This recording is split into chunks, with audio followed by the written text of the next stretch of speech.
आजिर कवितार कवि होउछंती स्वभाव कवि गंगाधर मेहर। कविता शीर्षक मंगले अइला उषा।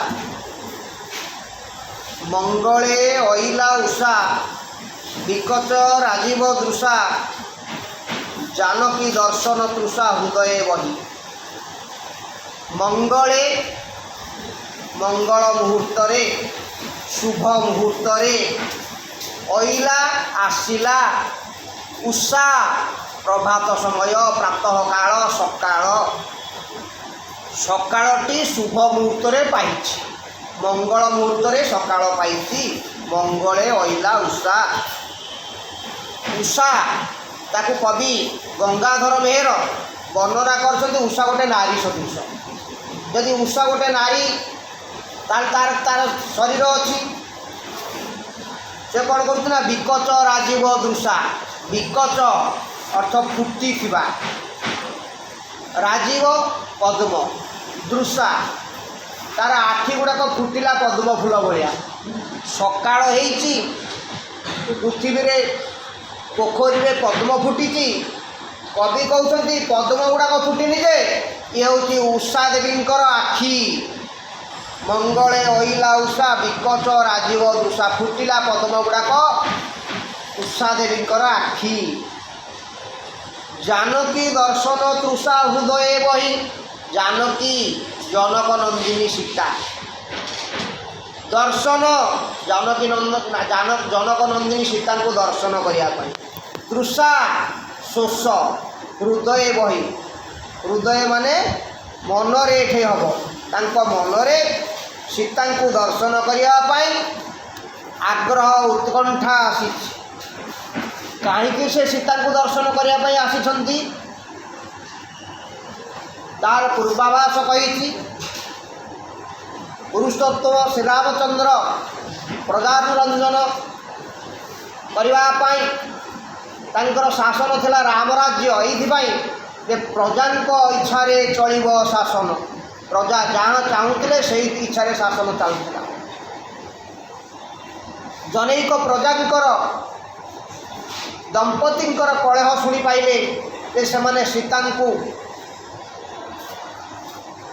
सतीर आख्या दौना। तेणु प्रजा को सम्मान दे सीता को निर्वासित करचंती श्री रामचंद्र। वाल्मीकि आश्रम रे आश्रय नहीं जनक नंदिनी सीता। तेणु वाल्मीकि आश्रम रे सकाळ केमती पाई कवि कलम रे सेटा लिखा जाइछि। सुंदर भाव में वर्णित होइछि एवं किपरि भाव में वाल्मीकि आश्रम रे सकाळ पाई से दिन से कथा को वर्णना करने सकाळ केमती पाई ना सकाळ गोटे नारी वेश आसी से सीता को स्वागत अभिनंदन जनवाई आसी। तेणु कवि कहते उषा मंगल समय आसी। आखि गुड़ाक पद्म फूल भाया अर्थ प्रकृति में जो सकालू सकालू पद्म फूल फुटी कवि कहते ये उषार आखि फुटिला फूल गुड़ाक पद्म उषार आखि। विकच राजीव दृशा फुटीला पद्म फूल गुड़ाक तार आखि। जानकी दर्शन तृषा हृदय बही। जनक नंदिनी जानकी को देखापी से दिन सकाळु वाल्मीकि आश्रम में उषा आसिक पहुँची जाए। कर पल्लवे निहार मुक्ता धरी उपहार। कर पल्लव रे पल्लव माने कमलिया पत्र कर माने हाथ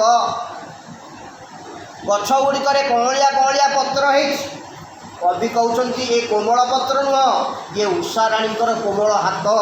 जेहेतु उषा को नारी सहित तुलना करछंती तेणु नारी को हाथ साधारण कोमल होता है। तेणु कवि कहते ये कमलिया पत्र गुड़ा कहते उषा राणीकर हाथ उषा देवीकर हाथ। कर पल्लवे निहार से हाथ में से कौन धरिछंती ना निहार मुक्ता। निहार रूपक मुक्ता। निहार माने तुषार काकर मुक्ता। मुक्ता एक रत्न सुना रूपा मणि मुक्ता। मुक्ता देखा स्वच्छ धला काकर गुड़ा गछरे पड़ी से गुड़ा धला धला देखा जाउछि। कवि कहते ये काकर नुह ये तुषार कणिका नुह यही गुड़ा हूँ मुक्ता। यही मुक्ता को कौन करी ना उपहार सदृश किए आनी ना उषा देवी आनी ଯାହାକୁ ଆମେ ଭେଟିବାକୁ ଯିବା ତାଙ୍କ ପାଖରେ ଆମେ ଖାଲି ହାତରେ ଯାଉ କି ଆମେ କିଛି ଉପହାର ତାଙ୍କ ଘରକୁ ନେଇକି ଯାଉ। ତେଣୁ ଯେତେବେଳେ ସୀତା ଦେବୀଙ୍କୁ ଜନକ ନନ୍ଦିନୀ ସୀତାଙ୍କୁ ସ୍ୱାଗତ ସମ୍ବର୍ଦ୍ଧନା ଜଣାଇବା ପାଇଁ ଉଷା ଦେବୀ ଆସିଛନ୍ତି। ସେ ଉପହାର ଆଣିଛନ୍ତି, ଗିଫ୍ଟ ଆଣିଛନ୍ତି। କ'ଣ ଆଣିଛନ୍ତି ନା ନିହାର ରୂପକ ମୁକ୍ତା, କାକର ରୂପକ ମୁକ୍ତା, ତୁଷାର ରୂପକ ମୁକ୍ତା। କେଉଁଠି ଆଣିଛନ୍ତି? ତାଙ୍କ କର ପଲ୍ଲବରେ। ପଲ୍ଲବ ହେଉଛି ଗଛର ପତ୍ର, କଅଁଳିଆ ହାତରେ। ପଲ୍ଲବ ହେଉଛି ଗଛର କଅଁଳିଆ ପତ୍ର, ସେଇ ହାତରେ ପତ୍ର ରୂପକ ହାତରେ ଉଷାରାଣୀ କାକର ରୂପକ ମୁକ୍ତା ଆଣିକି ନିହାର ରୂପକ ମୁକ୍ତା ଆଣିକରି ଉପହାର ଆସିଛନ୍ତି। କେଉଁଠି ରହିଛନ୍ତି, ଅପେକ୍ଷା କରିଛନ୍ତି ନା ସତୀଙ୍କ ବାସ ବାହାର ପ୍ରାଙ୍ଗଣେ ରହି। ସତୀ କିଏ? ଜାନକୀ ସତୀ, ସୀତା ସତୀ। ବାସ ବାହାର ଯେଉଁଠି ସେ ବାସ କରୁଛନ୍ତି, ରାତ୍ରି ଯାପନ କରୁଛନ୍ତି ସୀତା ଦେବୀ, ସେଇ ବାସର ସେଇ କୁଟୀରର ବାହାର ପ୍ରାଙ୍ଗଣରେ ଅଗଣାରେ ରହିକିରି କଳକଣ୍ଠ କଣ୍ଠେ କହିଲା। ସକାଳୁ ସକାଳୁ କୋଇଲି ବୋବେଇଛି, ରାତି ପାଇଛି। ରାତି ପାଇଲେ କୁଆ କୋଇଲି ବୋବାନ୍ତି, ତେଣୁ କଳକଣ୍ଠ ଅର୍ଥ କୋଇଲି। କୋଇଲି ଯେତେବେଳେ କୁହୁରା ବଦେଇଛି, କବି କହୁଛନ୍ତି ଏ କୋଇଲି ବୋବଉନି। ଉଷା ଦେବୀ କୋଇଲି ଯେମିତି କୋମଳ ସ୍ୱରରେ କହେ, ସେମିତି ଉଷା ଦେବୀ କହୁଛନ୍ତି ଦର୍ଶନ ଦିଅ ସତୀ ରାତି ପାଇଲା। ଏ ସତୀ ସୀତା, ରାତି ପାଇଲାଣି, ସକାଳ ହେଲାଣି, ଆପଣ ଉଠନ୍ତୁ, ମୋତେ ଦର୍ଶନ ଦିଅନ୍ତୁ, ମୁଁ ଆପଣଙ୍କୁ ଦେଖିବା ପାଇଁ ଆସିଛି। ବୁଝିହେଲା? କ୍ଲିଅର ବୁଝିହେଲା? ଆଉ କେଉଁ ଗୋଟେ ପଦ ରହିଲା, କିଛି ଅବୁଝା ରହିଲା କି? କାହାର କେଉଁ ପଦ ଅବୁଝା ରହିଲା? ନା ସାର୍। ତୁଷାର, କାକର। ରାତିରେ କାକର ପଡ଼ିଥାଏ। କାକର କେଉଁଠି ପଡ଼ିଥାଏ? ନା ଗଛର ପତ୍ର ଗୁଡ଼ା ପଡ଼ିଥାଏ, ଘାସ ଉପରେ ପଡ଼ିଥାଏ। ତେଣୁ କଅଁଳିଆ ପତ୍ର ଉପରେ ଯେତେବେଳେ କାକର ପଡ଼ିଛି, କବି କହୁଛନ୍ତି ଏ ହେଉଛି ଉଷାରାଣୀଙ୍କର ହାତ। ପତ୍ର ଗୁଡ଼ାକ ହାତରେ କ'ଣ ଧରିଛନ୍ତି? ନିହାର ରୂପକ ମୁକ୍ତା। କାହିଁକି ଆଣିଛନ୍ତି? ନା ପ୍ରେଜେଣ୍ଟେସନ୍ ଦେବା ପାଇଁ, ଗିଫ୍ଟ ଦେବା ପାଇଁ, ଉପହାର ଦେବା ପାଇଁ ଆଣିଛନ୍ତି। କାହାକୁ ଦେବେ? ସୀତାଙ୍କୁ ଦେବେ। ଏଥର କ୍ଲିୟର ହେଲା? ତୁଷାର, ଉଷା। ଉଷା ମାନେ ସକାଳ, ପ୍ରଭାତ ସମୟ। ପ୍ରଭାତ ସମୟକୁ କବି କହୁଛନ୍ତି ଏ ପ୍ରଭାତ ସମୟ ଇଏ ଗୋଟେ ସ୍ତ୍ରୀ ଲୋକ, ଇଏ ଗୋଟେ ନାରୀ, ଇଏ ଗୋଟେ ନାରୀ। କବି ତାଙ୍କୁ କୁହାଯାଏ ପ୍ରକୃତି କବି, ସ୍ୱଭାବ କବି।